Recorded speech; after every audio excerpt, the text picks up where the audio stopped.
नमस्ते, स्वागत है आपका हमारे new trick with DD channel में। चलिए शुरू करते हैं समायोजन को। तो आज हम बात करने वाले हैं कि समायोजन क्या होता है और हमारे दैनिक जीवन में समायोजन का क्या उपयोग है। तो आज हम समायोजन के बारे में बात करने वाले हैं, तो जिसे हम इंग्लिश में एडजस्टमेंट भी कहते हैं। तो समायोजन या फिर एडजस्टमेंट, तो समायोजन या फिर एडजस्टमेंट होता क्या है। तो समायोजन या फिर एडजस्टमेंट जो है ये होता क्या है, तो ये सामाजिक वातावरण में व्यक्ति के सामने कई प्रकार की परिस्थितियां आती रहती हैं। इनके आने पर किस तरह से एक व्यक्ति अपने आप को उसके अनुकूल बनाकर रखता है, उसे ही समायोजन कहता है। तो कहने का मतलब है कि सामाजिक वातावरण में, जिस सामाजिक वातावरण में व्यक्ति रहता है, तो उस सामाजिक वातावरण में व्यक्ति के सामने क्या है, बहुत सारी अलग अलग प्रकार की क्या है परिस्थितियां, सिचुएशन देखने को मिलती हैं। तो अलग अलग प्रकार की उसे क्या है सिचुएशन देखने को मिलती है और उसी सिचुएशन में, उन्हीं परिस्थितियों में, उसी सिचुएशन में और उन्हीं परिस्थितियों में व्यक्ति अपने आप को उस परिस्थिति के अनुकूल या फिर उस सिचुएशन के अनुकूल खुद को कैसे बनाए रखता है, या फिर खुद को उसके अनुकूल कैसे बना पाता है, तो उसे ही हम समायोजन कहते हैं। साधारण भाषा में देखें तो समायोजन क्या होता है कि समायोजन सामाजिक वातावरण में व्यक्ति को क्या है, व्यक्ति के सामने बहुत सारी परिस्थितियां आती हैं और फिर जब व्यक्ति उन परिस्थितियों में खुद को उसके अनुकूल बना लेता है, उसके अनुकूल क्या खुद को ढाल लेता है, तो वही क्या है समायोजन कहलाता है। या फिर इसे हम इस तरह से भी समझ सकते हैं कि प्रत्येक परिस्थिति में स्वयं को उसके अनुकूल बना लेना ही क्या है समायोजन है। मतलब किसके अनुकूल बना लेना है, तो ये उस परिस्थिति के अनुकूल खुद को बना लेना, खुद को उस परिस्थिति के अनुकूल क्या है ढाल लेना ही क्या होता है समायोजन होता है। तो ये हो गया हमारा क्या समायोजन की परिस्थिति के अनुकूल क्या है खुद को ढाल लेना ही क्या होता है समायोजन होता है। और अगर हम यहाँ स्किनर के अनुसार बात करें तो स्किनर महोदय कहते हैं कि समायोजन एक अधिगम प्रक्रिया है। तो एडजस्टमेंट क्या है, समायोजन क्या है, तो वो स्किनर के अनुसार एक अधिगम प्रक्रिया है। तो आपसे ये पूछा जा सकता है कि समायोजन को अधिगम प्रक्रिया किसने माना है, तो समायोजन को अधिगम प्रक्रिया माना है किसने, स्किनर ने। तो ये आपको याद रखना है। नेक्स्ट है बोरिंग, लैगफील्ड एवं वेल्ड के अनुसार।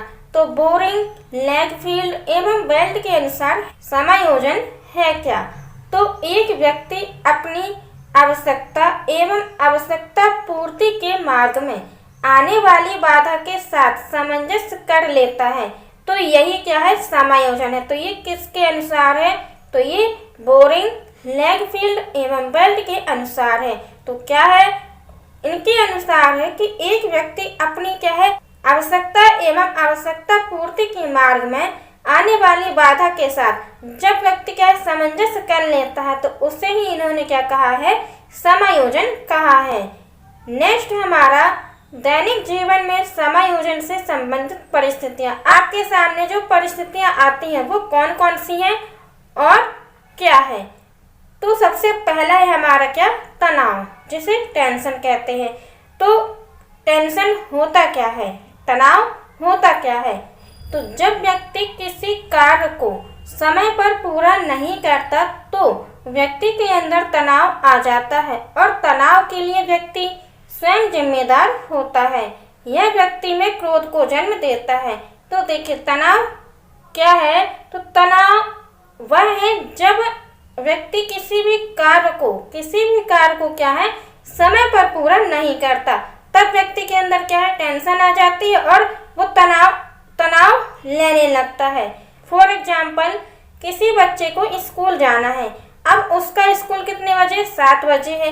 अब वो निकलता घर से कितने टाइम है, घर से निकलता है वो 6:30 बजे। लेकिन क्या है, घर से स्कूल तक पहुंचने में, घर से स्कूल तक पहुंचने में उसे 45 मिनट का समय चाहिए, लेकिन वो क्या है 15 मिनट लेट निकला है घर से। तो इस दौरान उसे क्या है टेंशन होगी कि मैं शायद मैं आज स्कूल टाइम से नहीं पहुंच पाऊंगा। तो ये होती है आपकी टेंशन। अब इस टेंशन के लिए क्या है व्यक्ति स्वयं जिम्मेदार होता है। अब वो कैसे, तो देखिए, अगर बालक क्या है घर से टाइम से निकल जाता तो उसे क्या है टेंशन नहीं होती, लेकिन वो क्या है 15 मिनट लेट निकला है। और अगर वो 15 मिनट पहले निकल जाता तो उसे कोई टेंशन नहीं होती, वो आराम से क्या है स्कूल पहुंच जाता। तो तनाव के लिए, टेंशन के लिए क्या है व्यक्ति स्वयं ही जिम्मेदार होता है। और नेक्स्ट है इसमें क्या कि व्यक्ति में क्रोध को जन्म देता है। अब क्रोध को जन्म तो देगा ही ना। अगर आप अपने कार्य को समय पर पूरा कर लोगे तो आपको कोई क्रोध नहीं आएगा, कोई भी क्रोध आपको नहीं आएगा। लेकिन अगर आपका काम टाइम से नहीं होगा पूरा तो क्या है आपको क्रोध आएगा। तो इसीलिए तनाव से क्या है, तनाव के लिए व्यक्ति स्वयं जिम्मेदार होता है। क्यों होता है, क्योंकि व्यक्ति क्या है अपना कार्य समय पर पूरा नहीं करता और इसीलिए व्यक्ति को क्या है क्रोध आ जाता है। तो ये हो गया हमारा क्या तनाव या फिर टेंशन। नेक्स्ट है दबाव, जिसे स्ट्रेस कहते हैं। तो दैनिक जीवन में क्या है दबाव का भी बहुत बड़ा रोल होता है। तो दबाव होता क्या है, तो दबाव की परिस्थिति उस समय बनती है, दबाव की परिस्थिति उस समय बनती है जब व्यक्ति किसी कार्य के परिणाम को लेकर बहुत ज़्यादा सोचता है और इसके लिए बाह्य वातावरण जिम्मेदार होता है। दबाव के समय किसी भी व्यक्ति का काम में मन नहीं लगता। तो देखिए दबाव होता क्या है या फिर स्ट्रेस होता क्या है। तो दबाव बनता किस समय है, तो सबसे पहले तो दबाव की स्थिति जो है वो बनती किस समय है, तो दबाव की स्थिति उस समय बनती है जब व्यक्ति क्या है किसी भी परिणाम को लेकर क्या है बहुत ज़्यादा ही सोच लेता है। फॉर एग्जाम्पल 6 माह बाद क्या है आपका पेपर है। अब आप क्या है तैयारी करने की बजाय आप उसके परिणाम के बारे में ज़्यादा सोचते हैं कि क्या मैं पास हो पाऊंगा या फिर फेल हो जाऊंगा। अरे मेरी तो तैयारी ही अच्छी नहीं है तो मैं पास कैसे होऊंगा। तो ये जो निगेटिव थिंकिंग होती है, निगेटिव सोच होती है, ये क्या है व्यक्ति इस पर बहुत ज़्यादा ध्यान देता है। और जब व्यक्ति इस पर बहुत ज़्यादा ध्यान देता है तो क्या है व्यक्ति के जो परिणाम है, जो रिजल्ट है वो क्या है निगेटिव ही आएंगे। और अगर व्यक्ति इसी को पॉजिटिव सोचे कि नहीं इस बार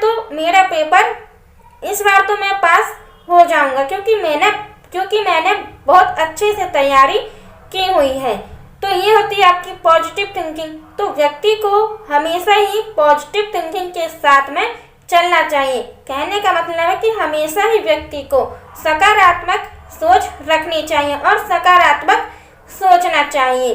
तो जब व्यक्ति क्या है अपने परिणाम को लेकर बहुत ज़्यादा सोचता है तभी व्यक्ति के अंदर क्या है स्ट्रेस आ जाता है, मतलब कि दबाव आ जाता है। और इसके लिए क्या है व्यक्ति स्वयं जिम्मेदार नहीं होता है। जैसे कि हमने इसके पहले बात की थी टेंशन की, मतलब कि तनाव की, तो उसके लिए व्यक्ति क्या है स्वयं जिम्मेदार होता है, स्वयं जिम्मेदार होता है। लेकिन स्ट्रेस में क्या होता है, स्ट्रेस में व्यक्ति के लिए जो बाह्य वातावरण होता है वो जिम्मेदार होता है। जिस वातावरण में आप रहते हैं, जिस माहौल में आप रहते हैं, वो वातावरण दबाव के लिए, स्ट्रेस के लिए क्या है जिम्मेदार होता है। तो दबाव के समय क्या है किसी भी व्यक्ति का काम में मन नहीं लगता। तो ये भी पॉइंट आपको याद रखना है कि जब स्ट्रेस में आता है व्यक्ति तब उस समय व्यक्ति का किसी भी कार्य में मन नहीं लगता। जैसे इसके पहले हमने बात की थी टेंशन की कि टेंशन में क्या होता है, क्रोध को जन्म, टेंशन क्या है, क्रोध को जन्म देती है। इसी प्रकार आपका दबाव है, दबाव में क्या होता है, किसी भी कार्य में जब व्यक्ति दबाव में रहता है, स्ट्रेस में रहता है, तब उस समय व्यक्ति का किसी भी कार्य में मन नहीं लगता। तो ये भी आपको याद रखना है। तो इसमें आपको याद क्या क्या रखना है, तो इसमें आपको याद रखना है जो आपका दबाव है, स्ट्रेस है, इसमें आपको याद रखना है कि इसमें क्या है, व्यक्ति परिणाम के बारे में बहुत ज़्यादा सोचता है, तभी क्या है, दबाव की स्थिति बन जाती है। और इसके लिए क्या है, बाह्य वातावरण जिम्मेदार होता है। और इसमें क्या है, इसमें व्यक्ति का काम में मन नहीं लगता। जब व्यक्ति दबाव में आता है तो उसका किसी भी कार्य में, किसी भी काम में मन नहीं लगता है। तो ये हो गया हमारा क्या, दबाव या फिर स्ट्रेस। नेक्स्ट है हमारा द्वंद्व। तो द्वंद्व होता क्या है, तो जब एक व्यक्ति दो अलग अलग परिस्थितियों में उलझ जाता है, इसे हम क्या कहते हैं, द्वंद्व कहते हैं। और इस स्थिति में व्यक्ति में मानसिक संघर्ष बढ़ जाता है। तो द्वंद्व क्या होता है, द्वंद्व की स्थिति दैनिक जीवन में उस समय बनती है जब व्यक्ति क्या है, दो अलग अलग परिस्थितियों में उलझ जाता है, फंस जाता है, तभी क्या है, द्वंद्व की स्थिति बनती है, तभी द्वंद्व की परिस्थिति बनती है। और इस स्थिति में, इस परिस्थिति में क्या है, व्यक्ति में मानसिक संघर्ष जो है वो बहुत ज़्यादा बढ़ जाता है। फॉर एग्जाम्पल, आपके घर में क्या है, दो शादियां हैं, लेकिन दोनों ही आपके लिए इम्पोर्टेंट हैं। तो अब आप डिसाइड करेंगे कि आपको किस शादी में जाना है और किस शादी में नहीं जाना है। और दोनों ही शादियां क्या है, एक ही दिन है और एक ही टाइम पर है। तो अब आप खुद डिसाइड करेंगे कि आपको किस शादी में जाना चाहिए और किस शादी में नहीं जाना चाहिए। तो ये होती है आपकी द्वंद्व की स्थिति। या फिर इसे हम दूसरे एग्जाम्पल के माध्यम से भी समझ सकते हैं। आपने क्या है, रीट का फॉर्म भरा और दूसरी तरफ क्या है, एसआई का फॉर्म भरा है। अब क्या है, दोनों की डेट एक ही है, एक ही दिन दोनों का पेपर होना है, लेकिन आप खुद इसमें डिसाइड करेंगे कि आपको कौन सा पेपर देना है। आपकी किस पेपर की बहुत अच्छी तैयारी है, उसी पेपर को आप क्या है, देंगे। तो ये होती है आपकी द्वंद्व की स्थिति की, जब व्यक्ति क्या है, दो अलग अलग परिस्थितियों में फंस जाता है, उलझ जाता है, तो इसे ही हम द्वंद्व कहते हैं। और इसमें क्या है, मानसिक संघर्ष जो है ये बहुत ज़्यादा बढ़ जाता है। तो ये हो गया हमारा क्या, द्वंद्व। नेक्स्ट है दुश्चिंता। दुश्चिंता चिंता का ही दूसरा रूप है। तो दुश्चिंता क्या होता है, ऐसी चिंता जिसके करने से कोई सकारात्मक परिणाम नहीं मिलता। इसमें व्यक्ति सदा ही दूसरे के पास रहना एवं दूरियां कम करने का प्रयास करता है। तो देखिए, दुश्चिंता होता क्या है, तो जैसे कि हमने पहले ही बात की कि जो आपका दुश्चिंता है वो क्या है, चिंता का ही दूसरा रूप है। तो दुश्चिंता होता है कि जब व्यक्ति क्या है, किसी भी चीज के बारे में, किसी भी विषय वस्तु के बारे में जब क्या है, नेगेटिव सोचता है, वो क्या है, किसी भी विषय वस्तु के बारे में नेगेटिव सोचता है, तो उसे क्या है, सकारात्मक परिणाम, पॉजिटिव रिजल्ट नहीं मिलता है। तो जब व्यक्ति किसी भी विषय वस्तु के बारे में या फिर किसी भी व्यक्ति के बारे में जब बहुत ज़्यादा सोचता है, किसी भी विषय वस्तु के बारे में जब व्यक्ति क्या है, निगेटिव सोचता है, तो उसके परिणाम क्या है, उसे सकारात्मक नहीं मिलते, मतलब कि निगेटिव मिलते हैं। तो उसका जो रिजल्ट मिलेगा, उसका जो रिजल्ट मिलता है वो क्या है, निगेटिव मिलता है। तो इसमें व्यक्ति क्या है, सदा ही जब व्यक्ति को निगेटिव रिजल्ट मिलेंगे, जब व्यक्ति को सकारात्मक परिणाम नहीं मिलेगा, तो इस समय क्या होती है व्यक्ति की स्थिति कि वो हमेशा चाहेगा कि वो क्या है, दूसरे के पास रहे, दूसरे के पास उसे रहना बहुत अच्छा लगता है और उसकी दूरियां कम करने का भी वो प्रयास करता है कि जो मेरी इस व्यक्ति से दूरी है वो क्या है, कम हो जाए। तो तो ये होती है आपकी दुश्चिंता। तो हमेशा व्यक्ति को क्या है, सकारात्मक सोचना चाहिए, तभी आपको सकारात्मक रिजल्ट मिलेगा। और अगर आप निगेटिव सोचेंगे तो आपको क्या है, निगेटिव रिजल्ट देखने को मिलेंगे। फॉर एग्जाम्पल कि आप क्या है, अपने पेपर के बारे में सोच रहे हैं कि अरे पेपर में कितने सारे लोग हैं, कितने सारे लोगों ने क्या फॉर्म डाला है, कब पेपर होगा, कब नहीं होगा। तो अगर आप इन सभी बातों के बारे में सोचोगे तो ये क्या है, आपकी दुश्चिंता है। तो कभी भी व्यक्ति को दुश्चिंता नहीं करनी चाहिए, हमेशा ही चिंता करनी चाहिए। चिंता करनी अच्छी बात है, लेकिन दुश्चिंता करना क्या है, खराब बात है। तो ये हो गया हमारा दुश्चिंता। नेक्स्ट है भग्नाशा। भग्नाशा जिसे कुंठा भी कहते हैं। तो भग्नाशा या फिर कुंठा होता क्या है, जब किसी कार्य के पूरा होने की उम्मीद हो लेकिन ऐन वक्त पर वह कार्य पूरा ना हो तो इससे कुंठा का जन्म हो जाता है और इसे ही कुंठा कहते हैं। तो देखिए, भग्नाशा या फिर कुंठा होता क्या है, जब किसी कार्य के पूरा होने की उम्मीद हो। फॉर एग्जाम्पल, आप क्या है, किसी कार्य को पूरा होने की उम्मीद में है कि जो मैंने पेपर दिया है उसमें मैं क्या है, पास हो जाऊंगा। तो उस पेपर से आपकी क्या है, आस लगी हुई है, उस पेपर से आपको क्या है, पूरी उम्मीद है कि नहीं, इस बार मेरा पेपर हो जाएगा, क्योंकि मैंने बहुत अच्छे से पेपर दिया हुआ। तो उसे उम्मीद है, पेपर से उसे उम्मीद है कि इस बार मेरा पेपर क्या है, जरूर पास हो जाएगा, इस बार मैं जरूर पास हो जाऊंगा। लेकिन क्या होता है, एन वक्त पर जैसे ही रिजल्ट आता है वैसे ही क्या है, आप उस पेपर में क्वालिफाइड नहीं होते हो, मतलब कि आप उस पेपर में फेल हो जाते हो। तो एन वक्त पर जब कार्य क्या है, पूरा ना हो, जब आपको उसका रिजल्ट ना मिले, तो क्या है, व्यक्ति के अंदर कुंठा का जन्म हो जाता है। तो व्यक्ति क्या है, अपने भाग्य को कोसने लगता है, अंदर ही वो क्या है, घुटने लगता है कि नहीं, शायद मेरे भाग्य में ही क्या है, ये जॉब नहीं है, तभी मुझे ये जॉब नहीं मिली है। तो ये होती है आपकी कुंठा या फिर भग्नाशा। नेक्स्ट है हमारा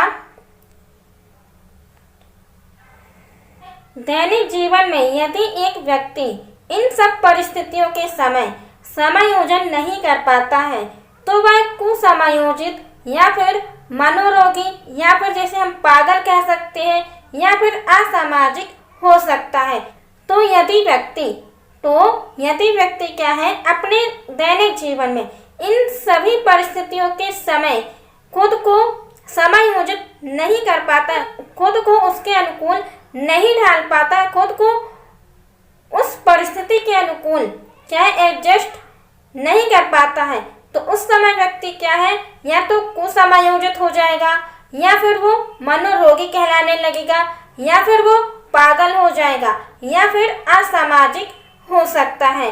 इसलिए व्यक्ति को समायोजन करना चाहिए। इसीलिए व्यक्ति को क्या है, हर काम अपना समय पर करना चाहिए, हर कार्य के लिए समय निर्धारित करना चाहिए कि इस समय मुझे ये कार्य करना है और इस समय मुझे ये कार्य करना है। तो इसलिए आपका क्या है, समायोजन बहुत अच्छी तरीके से हो पाएगा।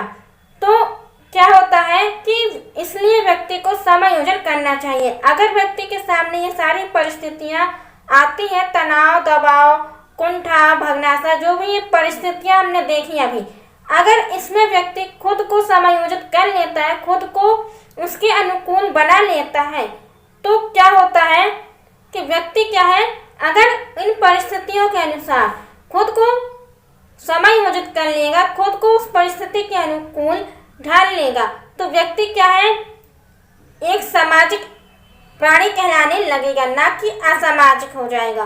तो वो व्यक्ति क्या है, सामाजिक माना जाएगा कि इसके अंदर क्या है, सामाजिकता का गुण है। तो ये तो हो गई हमारे क्या, दैनिक जीवन में जो हमने परिस्थितियां देखी उसकी। अब क्या है, मनोविज्ञान के द्वारा कुछ उपाय काम में लिए गए हैं। मनोविज्ञान के द्वारा क्या है, कुछ उपाय काम में लिए गए हैं जिसे हम समायोजन तंत्र के नाम से जानते हैं। तो जो मनोविज्ञान में समायोजन के लिए उपाय लिए गए हैं उसे ही हम समायोजन तंत्र कहते हैं। तो जो समायोजन तंत्र है या फिर जो उपाय है वो हमारे 4 प्रकार के हैं। तो उपाय कितने हैं? 4 प्रकार के हैं। तो इसमें सबसे पहला है हमारा प्रत्यक्ष उपाय, नेक्स्ट है अप्रत्यक्ष उपाय, क्षतिपूर्ति उपाय और आक्रामक उपाय। तो जानेंगे एक एक के बारे में कि प्रत्यक्ष उपाय होता क्या है, अप्रत्यक्ष उपाय क्या होता है, क्षतिपूर्ति उपाय क्या होता है और आक्रामक उपाय क्या होता है। तो बात करते हैं सबसे पहले प्रत्यक्ष उपाय की। तो प्रत्यक्ष उपाय होता क्या है? तो प्रत्यक्ष उपाय क्या होता है? तो वे उपाय जब एक व्यक्ति इनका उपयोग करता है लेकिन दूसरों को ना बताने पर भी क्या है वो दूसरों को आसानी से पता लग जाता है, उसे हम प्रत्यक्ष उपाय कहते हैं। तो फॉर एग्जाम्पल आपका बीच में ही क्या है एक्सीडेंट हो जाता है लेकिन चोट क्या है ज़्यादा नहीं लगी थी, कम ही लगी थी। तो क्या होता है कि आप उस सिचुएशन को किसी को भी नहीं बताना चाहते कि नहीं मेरे साथ क्या हुआ है, क्या दुर्घटना मेरे साथ घटित हुई है। लेकिन वो क्या है दुर्घटना सभी को पता लग जाती है कि नहीं इस व्यक्ति का क्या है एक्सीडेंट हो गया है, इसे चोट आई है, इस व्यक्ति का क्या है एक्सीडेंट हो गया है। तो आप क्या है अपनी खुद के साथ घटित हुई घटना को बताते नहीं हो कि नहीं मेरे साथ क्या घटना घटित हुई है, लेकिन क्या है वो दूसरों को जब आसानी से पता लग जाती है लोगों के द्वारा तो वो होता है आपका प्रत्यक्ष उपाय। अब जो ये प्रत्यक्ष उपाय होते हैं ये होते हैं आपके 4 प्रकार के। कौन कौन से होते हैं 4 प्रकार के? तो इसमें हमारा सबसे पहला है बाधा निवारण, दूसरा है मार्ग परिवर्तन, नेक्स्ट है तीसरा लक्ष्य प्रतिस्थापन और चौथा है हमारा निष्कर्ष या फिर निर्णय। तो क्या होता है बाधा निवारण या फिर मार्ग परिवर्तन या लक्ष्य प्रतिस्थापन या फिर निष्कर्ष या फिर निर्णय। तो सबसे पहले बात करते हैं बाधा की। बाधा की कि बाधा होता क्या है। इसमें व्यक्ति कार्य में आने वाली बाधा या रुकावट को दूर करता है, इसे ही बाधा निवारण कहते हैं। और समाज के सभी लोग उससे क्या है परिचित होते हैं, जैसे कि काला टीका लगाना, गले में ताबीज पहनना, गाड़ियों के आगे जूता लटकाना आदि। तो जो प्रत्यक्ष उपाय में सबसे पहला है हमारा बाधा निवारण। तो इसमें होता क्या है कि जब व्यक्ति किसी कार्य को करता है तो उस कार्य के करते समय जब कोई बाधा या फिर रुकावट आती है तो व्यक्ति क्या है कुछ उपाय काम में लेते हैं कि शायद अगर मैं ये उपाय काम में लूँ तो हो सकता है कि मेरे कार्य करने में क्या है कोई भी रुकावट या फिर कोई भी बाधा न आए। लेकिन इस उपाय से क्या होता है कि जो समाज के लोग होते हैं उन सभी को ये उपाय क्या है पता होते हैं कि अगर आप बच्चे को काला टीका लगा देंगे तो क्या है उसे नजर नहीं लगेगी, गले में ताबीज पहना दोगे तो क्या है कोई बुरी आत्मा क्या है आपके बच्चे को नहीं छू पाएगी, गाड़ियों के आगे अगर आप जूता लटका दोगे तो किसी की भी बुरी नज़र आपकी गाड़ी में नहीं लगेगी। तो इन सभी उपायों से क्या है समाज परिचित होता है, समाज के सभी लोग इन उपायों को जानते हैं। तो इसीलिए किस में आता है, इसीलिए यह प्रत्यक्ष उपाय में आता है। नेक्स्ट है हमारा मार्ग परिवर्तन। तो मार्ग परिवर्तन क्या होता है? तो मार्ग परिवर्तन क्या होता है कि जब एक तरीके से कार्य करने पर उसमें सफलता ना मिले तो दूसरा तरीका अपना लेना ही मार्ग परिवर्तन कहलाता है। तो मार्ग परिवर्तन क्या होता है कि जब आप किसी कार्य को एक ही तरीके से करते हो लेकिन क्या है आपको उसमें सफलता नहीं मिलती है तब आप क्या करते हो कि उसी कार्य को करने का तरीका आप क्या है अपना बदल देते हो कि नहीं शायद मेरा ये तरीका गलत है, इसीलिए मुझे क्या है सफलता नहीं मिल रही है। लेकिन जब आप अपना तरीका बदल देते हो कि नहीं मैं इस तरीके से नहीं, मैं इस तरीके से अपने कार्य को करूँगा, तो वो होता है आपका क्या मार्ग परिवर्तन, कि आप अपने कार्य करने का जो तरीका है उसमें क्या है चेंज ले आए, उसको क्या है बदल दें। उस कार्य करने के तरीके को जब आप बदल देते हो तो वही होता है आपका मार्ग परिवर्तन। जैसे कि यहाँ हम बात करें कि सेल्फ स्टडी करने से सफल ना होने पर कोचिंग ज्वाइन करना। अब आप क्या है सेल्फ स्टडी कर रहे हैं, मान लेते कि आप क्या है अभी सेल्फ स्टडी कर रहे हैं, खुद से पढ़ाई कर रहे हैं बिना कोचिंग की मदद से, लेकिन आप उसमें क्या है सफल नहीं हो पा रहे हैं, आपको उसमें सफलता नहीं मिल पा रही है, तब आप अपना कार्य करने का तरीका जो है मार्ग क्या है वो चेंज कर लेते हो, उसे बदल देते हो कि जो मैं सेल्फ स्टडी कर रहा हूँ शायद इसमें मेरी कोई कमी है जिसके कारण मुझे क्या है सफलता नहीं मिल पा रही है। तो हो सकता है कि मैं कोचिंग अगर ज्वाइन कर लूँ, अगर मैं कोचिंग करने लगूँ तो मेरा सिलेक्शन हो जाएगा, मुझे क्या है सफलता मिल जाएगी।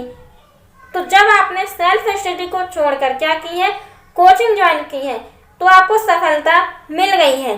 तो यही होता है आपका मार्ग परिवर्तन, कि जब आप किसी भी कार्य में एक तरीके से सफल नहीं हो पाए तब आप क्या है उसी कार्य को करने का तरीका क्या है चेंज कर दें। तो ये होता है आपका क्या मार्ग परिवर्तन। इसमें आपका उल्टा भी हो सकता है कि अगर आप हो सकता है कि आपने कोचिंग ज्वाइन की हो और उसमें आपको सफलता ना मिली हो, तब आप सेल्फ स्टडी करने से भी आप क्या सफल हो जाते हो। तो आपका कोई भी तरीका हो सकता है, लेकिन जब आप किसी कार्य को करने का अपना तरीका चेंज करते हो, उस तरीके में बदलाव लाते हो, तो वो होता है आपका मार्ग परिवर्तन। इसमें एक एग्जाम्पल और है कि शिक्षक भर्ती परीक्षा में असफल होने पर व्यक्ति पटवारी भर्ती में सफल होकर मानसिक संतोष प्राप्त कर लेता है। तो आप क्या करते हो कि आपने शिक्षक भर्ती परीक्षा में फॉर्म डाला, पेपर दिया, तैयारी की, लेकिन क्या होता है कि उसमें आपको सफलता नहीं मिल पाती है। तो उस समय आप क्या करते हो, आप सोचते हो कि ठीक है इसमें मुझे सफलता नहीं मिल पा रही है, कोई बात नहीं, मैं पटवारी का पेपर देके और देखता हूँ शायद मुझे उसमें सफलता मिल जाए। तो आप क्या है अपना मार्ग चेंज कर रहे हो, टीचर से आप क्या पटवारी की सोच रहे हो। तो जब आप अपना मार्ग परिवर्तन करते हो तो वही होता है आपका क्या मार्ग परिवर्तन। जब आप अपनी सोच को बदल देते हो, अपने कार्य करने के तरीके को बदल देते हो, तो वही आपका मार्ग परिवर्तन कहलाता है। नेक्स्ट है हमारा लक्ष्य प्रतिस्थापन। तो अगर आपको हमारी वीडियो पसंद आ रही है तो प्लीज़ आप हमारी वीडियो को लाइक करें और अपने दोस्तों के साथ में इस वीडियो को ज़्यादा से ज़्यादा शेयर जरूर करें। तो बात करते हैं कि लक्ष्य प्रतिस्थापन होता क्या है। तो लक्ष्य प्रतिस्थापन क्या होता है, तो इसमें व्यक्ति अपने लक्ष्य को बदलकर दूसरा लक्ष्य बना लेता है, इसे ही लक्ष्य प्रतिस्थापन कहते हैं। तो देखिए आपने अपने लक्ष्य को जब प्रतिस्थापित कर दिया है, दूसरे लक्ष्य में उसे बदल दिया है, तो वो होता है आपका लक्ष्य प्रतिस्थापन।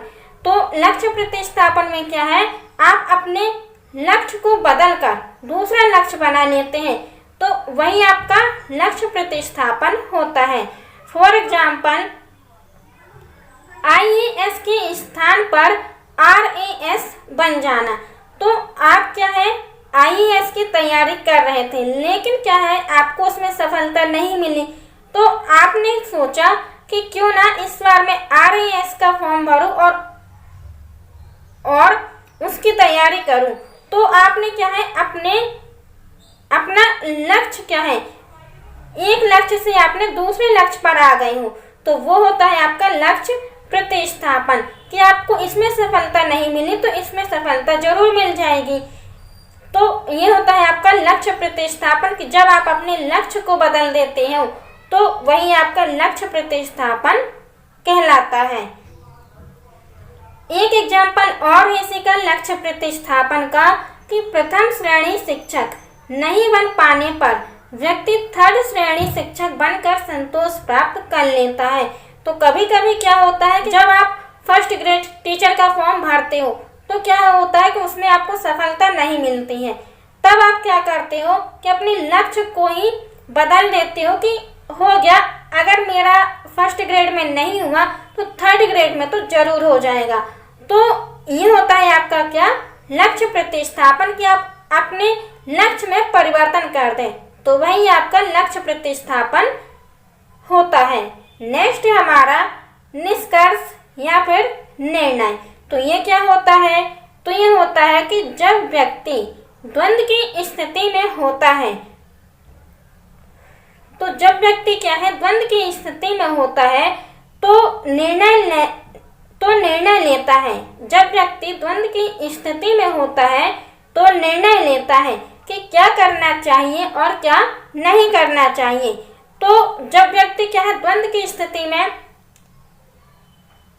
फंस जाता है, उलझ जाता है, तो उस समय क्या है व्यक्ति को कोई निर्णय लेना होता है, कोई निष्कर्ष निकालना होता है कि क्या मैं इस सिचुएशन से कैसे निकल पाऊंगा और कैसे मैं अपनी इस सिचुएशन को,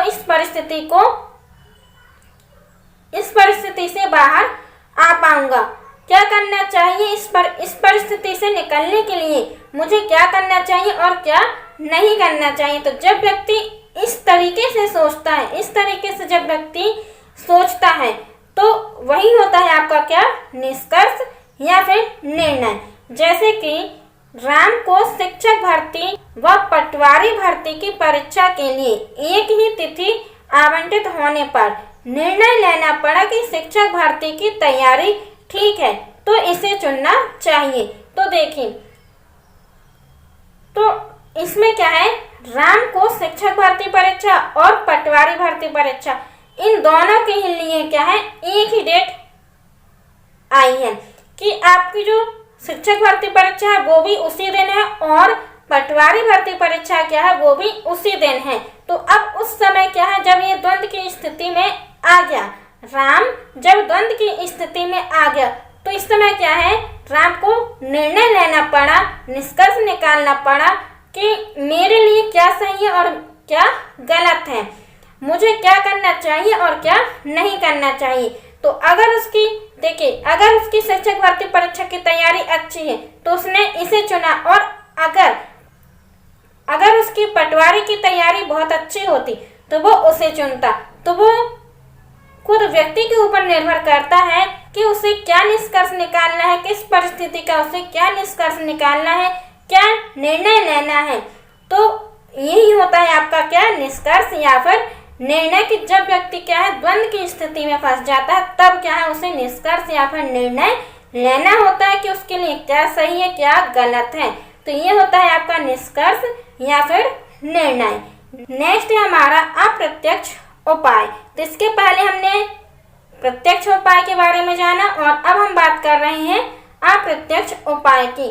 तो अप्रत्यक्ष उपाय में आपका सबसे पहला आता है दमन, नकारना, शोधन, मार्गान्तीकरण, शुद्धिकरण और उदात्तीकरण, प्रत्यावर्तन या फिर प्रतिगमन, प्रत्यागमन या फिर पृथक्करण या फिर पलायन, आत्मीकरण या फिर प्रक्षेपण, औचित्य, विस्थापन, अन्यारोपण, मनोरचन या फिर दिवा स्वप्न। सभी की डिटेल हम नेक्स्ट वीडियो में लेकर आएंगे और उसी में हम डिटेल से बात करेंगे कि क्या होता है आपका दमन, क्या होता है आपका नकारना या फिर शोधन, मार्गान्तीकरण, प्रत्यावर्तन, प्रत्यागमन, आत्मीकरण, औचित्य, विस्थापन, अन्यारोपण, मनोरचन या फिर दिवा स्वप्न। तो इन सभी की हम डिटेल में बात करेंगे लेकिन नेक्स्ट वीडियो में, क्योंकि यहाँ आपकी क्या है वीडियो लंबी हो जाती, इसीलिए इस वीडियो में हमने आपको इसकी डिटेल नहीं दी है।